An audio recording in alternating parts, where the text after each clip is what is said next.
Aromie here. Welcome back to Degraman. We are here asking Sebastian for help about our cat situation. He's called for someone. I just realized you can see his veins right here. He's quite pale. More of your Kwanzaa antics, eh? Sort of. Ryu! Ryu looks hot here! But I did not expect Ryu. Hello, Starlet. I'm so happy to see you. But I wouldn't have thought Ryu would be the one to come to my aid. Are you angry with me?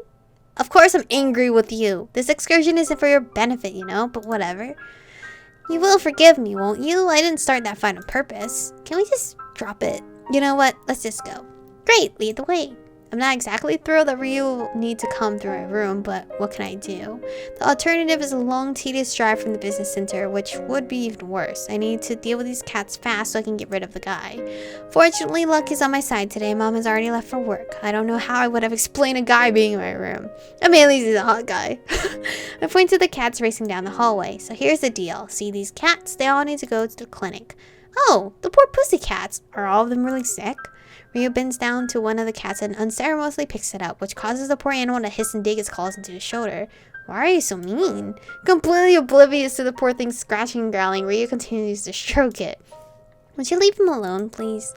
Alright. Ryu lets go of the cat and it darts into a closet. They're not sick. I need to give them back to the veterinary clinic I used to volunteer at. Great, so I gotta catch them all. With a cheerful roar, Ryu begins to chase after the cats who all scatter with wild screeches, and all I can do is stand here amid the chaos, not knowing how to stop it. Oh, I should never have agreed to let him help. Once all the cats have found a hiding spot, Ryu stops and turns to me. Things aren't going according to plan, are they? Well, oh look, there's a kitty right here! Was Kitty always here? I don't think so when the mom scene was up. Well, trying to wrangle all the cats wasn't the best idea. Why don't we head to the clinic first? You're the boss. I'm not sure what is motivating me more right now. My desire to convince the manager in person or the need to get Ryu out of my apartment. But my problems have only just begun. As soon as we're outside, Ryu strikes up a conversation. So, will you forgive me? Or at least tell me what I can do to make amends? I want us to be friends again. Oh, look at this couple over here. Fucking smooching it up. Oh, look at this couple over here. Fucking hugging it up. But we can't go for this guy. He's not a candidate. Friends, had you said that before had you said that before the striptease, I might have believed you, but so what if I took off my shirt? It could have been my pants, you know? Ryu stared with genuine surprise in his eyes. He's either an amazingly impulsive person with the vaguest notions of decency, or amazingly audacious and deceptive. I actually thought you were angry at Vincent, with all the unpleasant things he said to you. Ryu's words have me so enraged that I stopped dead in my tracks. Is he out of his mind? You really don't understand a thing, do you? Maybe Vincent is the last person I should be angry with. I'm sorry, but I really don't understand. Please tell me, what did we do to offend you? You lied to me. Lied! You should have told me that you needed my abilities. Instead, you pretended to be kind, pretended like you cared. I don't care about your abilities, and I don't want to use you. Not now, not ever. I just want to be friends. I don't know if I can trust that right now. Sorry, but I don't believe you. That's a shame. I've done nothing to wrong you. Ryu, can you just shut up already? I get it. You don't realize what you did wrong. But that's only because you're not standing in my shoes. I'm sorry that you resent me and that there's nothing I can do to fix that. Enough. Please just drop it. Unless you want me even more annoyed with you. Fine. But if you decide you want to talk about it, I'm available any time of the day or night. To my relief, Ryu stops talking. Still, I need to explain where we're going and why. Thankfully, he doesn't ask too many questions.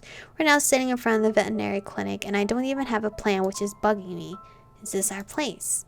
Without waiting for my response, Ryu walks right into the building and straight to the receptionist, who directs him to the volunteer's office where the manager is working. What the heck is he doing? Ryu, being himself and not acting the least bit shy, approaches the manager. I begin preparing myself for a scene and all sorts of Kwanzaa shenanigans, but Ryu achieves so much more with a simple smile. The manageress, whose icy attitude quickly melts beneath the rays of Ryu's sunny disposition, removes me from our group's blacklist and asks the other volunteers to help me out. Wow. It's amazing how easily he solved my problem. It's gotta be a Kwanzaa thing. It's all about seduction. Has to be a Quanzi thing. I bet it's his Quanzi abilities. He's probably hypnotized her or something. Whatever the case, I'm glad my cat problem has been resolved. We finally part ways, and despite Ryu's help, I don't feel like my opinion of him has changed much at all. Understandable, you know, whatever, I guess. The next morning, I wake up to my alarm clock and head to the kitchen where I would greet my mother. Good morning, honey. It's still early in the day, and yet you're already burning the midnight oil. She flitters off, and I breathe a sigh of relief. I can't even go to the university today. I have much more important things on my plate, such as the volunteers who will be coming to pick up my cats. I was certain my heart would break as each kitty was carried out of my apartment, but I feel nothing. It is in this state that my mother finds me when she returns home from work. Sunshine, you missed your seminar with Nikiforova today. Superwoman. Why didn't you go? You're sick, you don't look well. Mother immediately approaches and begins feeling my forehead. Is everything alright? Yeah, I'm fine.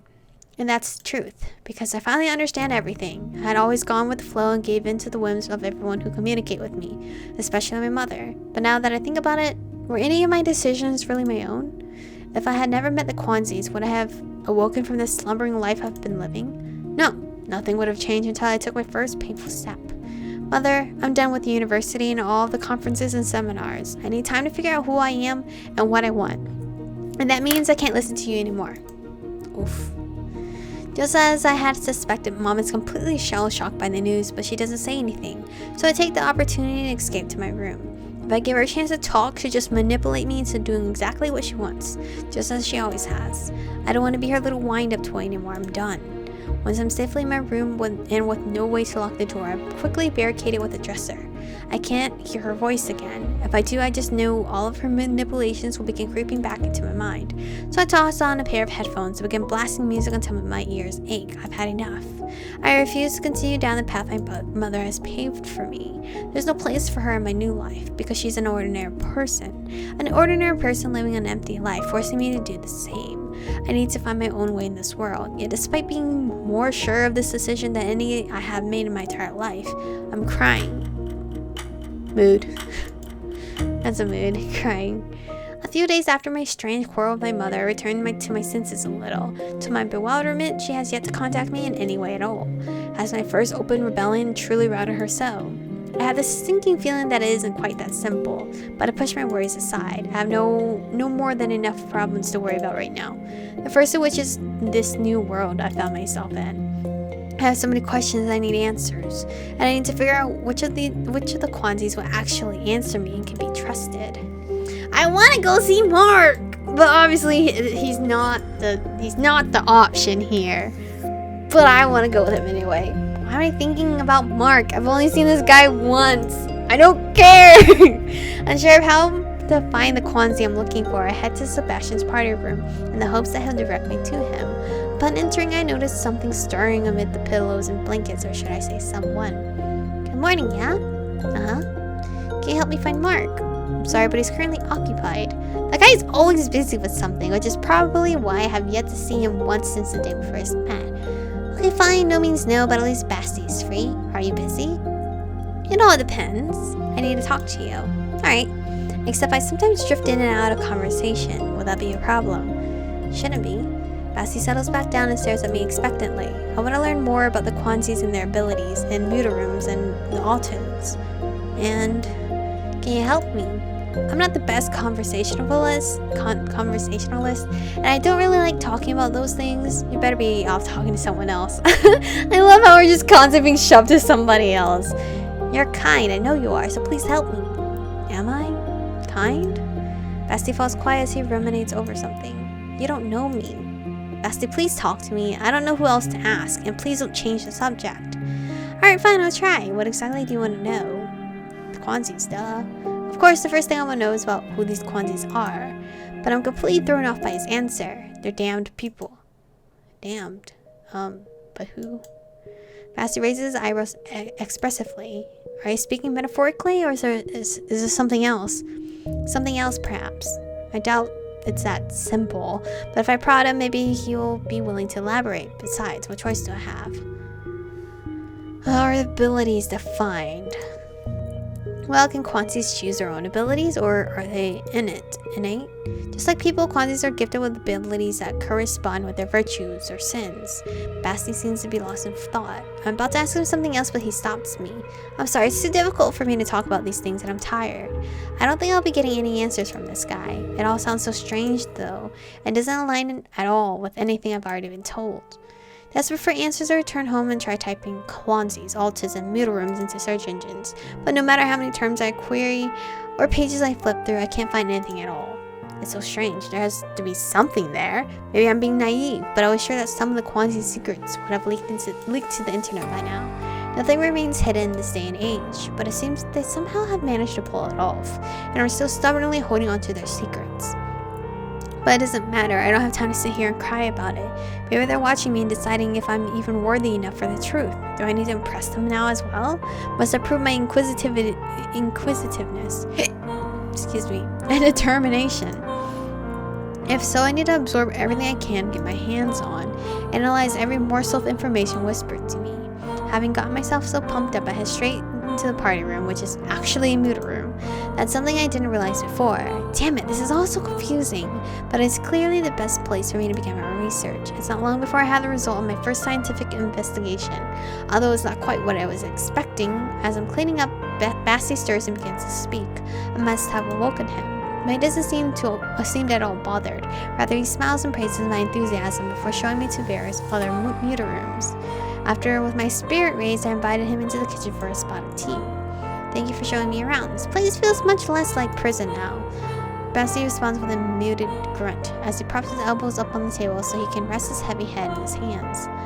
When I place a mug in front of him, he obediently accepts it, and a singular question pops into my mind. Hey, do you know how to cook? No, I do not. How do you eat then? Do you order in? I don't have time to order, and I don't like accepting food deliveries. Then what do you eat? Sometimes one of the others brings me food. You have a refrigerator, you know? I forget about that. You don't know how to take care of yourself, do you? Not really. Basti isn't adapted to life at all, which only makes me want to help him even more. Unable to keep my mouth shut, I continue. Would you mind if we ate together? Only if it isn't difficult for you to cook for the both of us. No, it isn't difficult at all. 1 or 2 servings, it doesn't matter. It takes the same amount of time to prepare, and there's more than enough food here for the 2 of us. Thank you for your care. It's crazy how I'm so determined to go to Mark, but I'm constantly stuck with Sebastian, which is fine because I also like Sebastian. But these guys are not the candidates, so when is it gonna steer me correctly to Victor or Castle? His words combined with that sweet smile completely warmed my heart. The entire week I am gifted with Basti's quiet gratitude each time I invited him to a meal, be it breakfast, lunch, or dinner. Sometimes he falls asleep right at the table, but I always patiently wait for him to wake up. I wonder if his sleepiness is just part of his personality, or an illness. In addition to my interactions with Basti, I spend the entire week conducting endless experiments. Most of them are in the party room, where he might illuminate me on things, but he's usually asleep. Yet despite my best efforts, all of my investigations end up being fruitless. I've yet to prove any of my hypotheses. This seems like an ending I'm getting near. Perhaps I should change my methods if I am to continue studying the Quansies. Okay, obviously we're not near the ending yet because it's continuing on. My hopes are high for the day and for all of the days ahead, but a knock on my door interrupts me mid-research. I'm so engrossed in what I'm doing that the sound has me nearly fall right out of my chair. My curiosity piqued, I close my laptop and head into Local, where I find a drawer slightly ajar. If that isn't a hint, I don't know what is. Quietly stepping inside, to my surprise, I see Basti fully awake and staring at me. Was he waiting for me? Hey, was that you who knocked? In a way. A comical scene of Basti running to my door, knocking, then quickly darting back to the party room to pretend like he was sleeping the entire time begins to flash through my mind. Unfortunately, reality is rife with disappointment. That was a Quansi thing, wasn't it? Sort of. It doesn't seem like Basti's going to explain to me how he did it, but maybe he'll tell me why. Did you need me for something? Uh-huh. This is for you. Don't ever take it off. What is that? What is this? I love my nails though, it's pink. He hands me a chain with a silver plate pendant in the shape of a triangle. Sierpinski's triangle? So you can contact me if you need my help, as a last resort. Oh, how cute! Wait, am I stuck on his route? What is happening? How does it work? Like this, for example.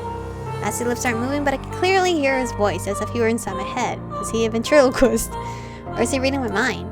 Are you reading my mind right now? Sort of. Do you always read it?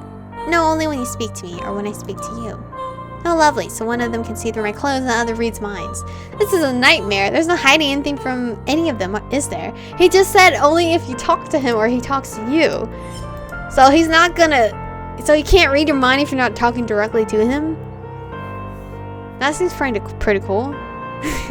In a way. But this is where we're going to stop for today's episode. This is getting very interesting, but I have to get to work soon, so I could probably do like one more episode recording, but that's about it. But thank you guys for watching today's episode. Stay beautiful, and I'll see you guys in the next one.